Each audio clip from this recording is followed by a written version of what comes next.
inherits the other half or owns the other half. Trust and probate. So trusts typically avoid probate. It's a direct transfer from the trust. And then probate is the legal process in which the court oversees the distribution of your assets. It's the time period in which creditors, anybody can make a claim against your estate. Usually takes about a year. Payable on death or the direct transfers, again, 401ks, IRAs, life insurance, annuities. Understanding that if you do planning in your will, like trying to protect assets for the kid that doesn't know how to handle money, you need to either be able to duplicate the language as a beneficiary designation or send it back to a trust that's being created in your will. Rights of survivorship, tenants in common. We are not a community property state, but if you were to move, Arizona, California, Idaho, Louisiana, Nevada, New Mexico, Texas, Washington, and Wisconsin are all community property states. Typically, there's no cost to transfer assets to a survivor here in this type. Trusts, what are they? You have a grantor, person that's granting the asset into the trust. You have a trustee, that's the person that's going to manage and help distribute the assets in the trust, and then the beneficiaries are the benefactors of the assets in the trust. Testamentary trust, so say, we're going to get, this should almost be sort of after a couple slides here, but the current applicable exclusion for death is about $11 million and some dollars, okay, each. So you can be worth $22 million today and die, and you're not going to pay any federal inheritance tax. So it gives us all something to shoot for, right? But if you want to have trust provisions in your will, you can have what's called a testamentary trust. You're not paying the lawyer fees to have the document recorded and to have the language drafted today, but it will be done upon your death in order to receive the assets. So if you're doing planning like that and you have retirement assets, the one thing I would say we want to ask the attorney is, are we having the correct language in these trusts that we're creating in order to receive qualified retirement assets if you want to have a spend for your plan. Living trust or an inter vivo trust, those are typically trusts that you're creating today. Again, if you have that $22 million issue, that might be something you might want to explore as having a living trust. Trusts are typically private documents, so they avoid probate. So meaning if you're worth $1 million or a couple $1 million and you die and it goes through the probate process, people are going to know that your kids inherited that money. If you have a living trust or a trust, it's a private and it's not publicly disclosed that your kids would have inherited that type of money. They are typically revocable. They can also be irrevocable. So revocable means you own the asset.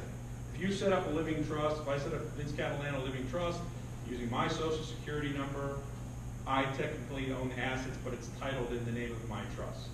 When I die, it avoids probate.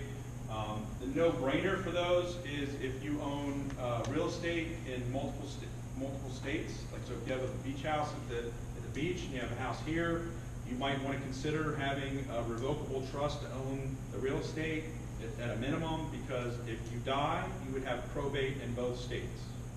Okay? And in some cases, you have a deedable timeshare that you like and you enjoy, and it's in another state, you may want to retitle that timeshare, if it is deedable, into a revocable trust so that you could avoid probate in that state.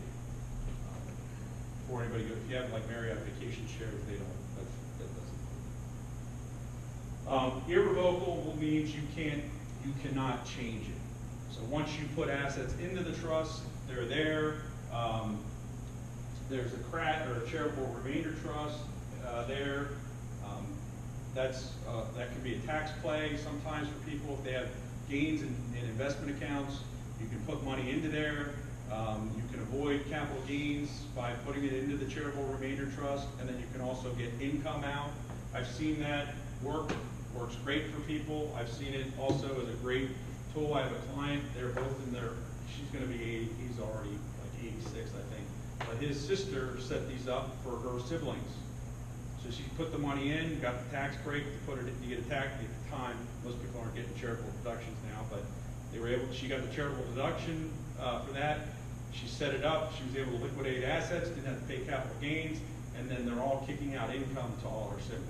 So she just passed away, I think, 2 years ago, but she did it a long time ago. And if you have the money, right, you know, it's novel to talk about it, but she was able to do a really nice thing for her siblings. An ILIT, an irrevocable life insurance trust, that's typically when we talk about the survivor life insurance policy at the end of insurance. A lot of times if we're doing estate planning, a lot of times we'll use an ILIT to own the life insurance, therefore it's out of your estate. It could be protected, and it's not included in your taxable estate as well. Again, probate is the process of distributing your assets, any taxes that need to be paid from your estate, any distributions that need to be done from your estate prior, within the year that you passed away, and then that's the time period anybody can contest your estate as well. Your will allows you to name persons or the institution who you want to handle your affairs. Typically, I would, and probably most attorneys would say, a natural person, your spouse, your children, if possible, a family friend, keeping in mind that you might want somebody that's younger than you, right? Make sure they're still around when it happens. The will indicates who and how you want them to receive assets. You can control the terms by establishing testamentary trust. So if you wanted to say, well, I don't want my kids to get the money outright all at once, maybe there's an outright distribution up front. You can be simple with it, stagger distributions over a period of time.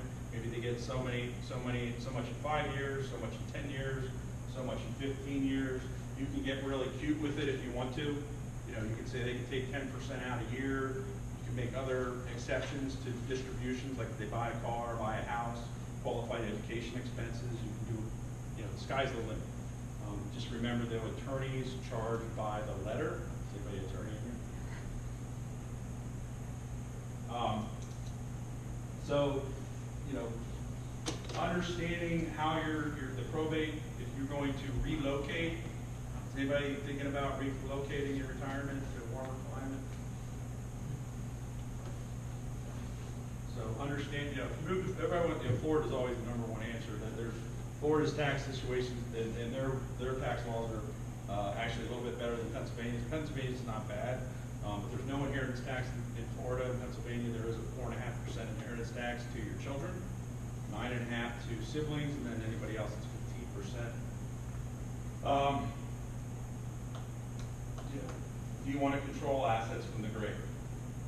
Here's an example from the American University in Cairo of a will, basically saying, who they are, what assets they have, who do they want to receive the assets upon their death. That is sufficient today. If you were to go home from here and say, oh, geez, I don't have a will, I need a will, I need to have one, you could write it down on a piece of paper or type it up, have somebody else witness it. It would work. It could work. It would be not advisable for you to do that. You should hire an estate planning attorney to help you draft that, but you could do that as well. So your estate distribution, how assets pass, your direct transfers, beneficiary designations, rights of ownership, trusts, and probates. And then taxes in your estate. Income taxes will be owed after your death. Income you earned during the year in which you died, income on your estate as it's earned, and any untaxed portions of your traditional IRAs or tax-deferred annuities and retirement plans. So what they're saying there is, if you're 70 and you have to take distributions, you still have to take your required minimum distribution for that year, even if you died before you actually took it out. So if I died today and I'm 70 and a half, I still have to take my required minimum distribution and pay the income tax on it. Okay? Doesn't mean somebody asked me last time, I thought this That means they're gonna tax my IRA assets. They will, inheritance tax they will charge you, but not income tax.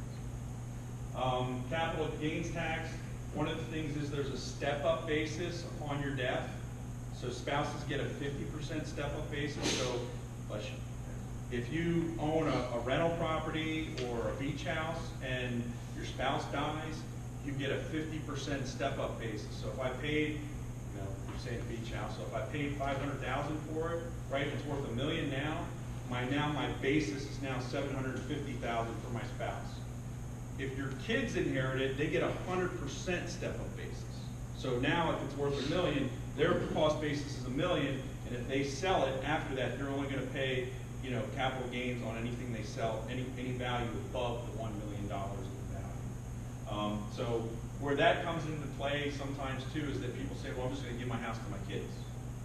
Well, if you do that, if you give the asset away before you die, you then inherit the cost basis. So, if you bought that beach house or somebody bought it in 1934, right, and you paid $10,000 for it, now it's worth $1 million, and you give it to them, they inherit the basis, they have to pay capital gains on the difference. So sometimes that's not always good. That also applies to stock in non-retirement accounts. So if you have stocks with gains on them, if they were to inherit that, they also get a 100% step-up basis. Your spouse also gets a 50% step-up basis. Unified gift and estate taxes, what would be included? Your gross estate minus any debts or fees that you have to pay for that estate, to process your estate. So you have your adjusted gross estate, and then you have your taxable